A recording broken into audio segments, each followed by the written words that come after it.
Hello, hello everyone. I'm here to report in to our Unit 3 video response. The response is dealing with great athletes are born, not made, quote. My perspective, but we're going through the book, readings, great athletes are born and also made to depending on situation.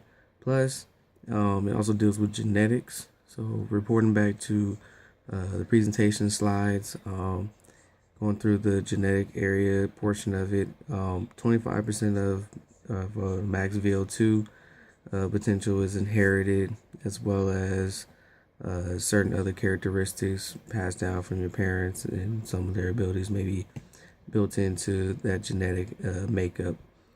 But it also depends on what kind of characteristics they have been bestowed onto that person or that individual. Because with genetics, it's almost you don't know what it was and what it will be. And also from what it says, also too from the slides, inheritance make only a minor contribution to the aerobic power. So leading into what Boyle says in his book, athletes are born within different muscle fibers, slow twitch, fast twitch, or intermediate. With the different testing you can do, you can deal with to figure out what kind of fiber situation he's into, or he or she is into. Like for instance, if he has slow twitch fibers, more predominant slow twitch fibers, he can deal with more long distance endurance type deals. But if he deals with fast twitch fibers, he can deal with more of a sprint term based activities and be able to do that.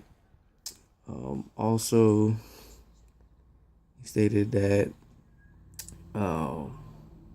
young athletes do not achieve high levels of oxygen uptake during the treadmill test, but who perform over 10 to 40 meter sprints probably have inherited a high proportion of white power related muscle fibers.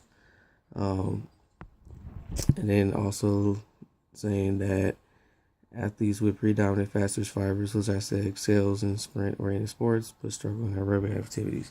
It also depends, like I said, on genetics and what brings to that table. In my perspective, I've seen within basketball players that great athletes have been born and have the genetic makeup for that particular sport.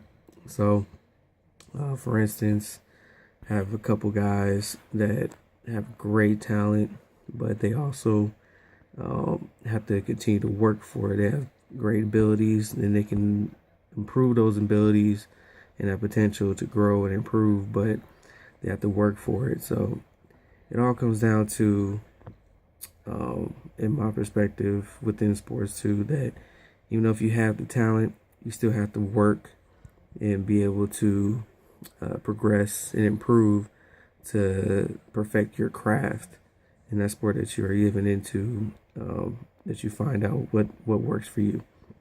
So once again, genetics can help out with that aspect of having great athletes are born and made. But the not made part is you have to develop yourself and improve on your abilities to grow. Because some guys, they don't have that natural ability, but they have great work ethic, deal with what they need to take care of, but just don't have that natural ability to move on and to get to the next level. So that's what I got for my response. Thank you once again. Have a good one.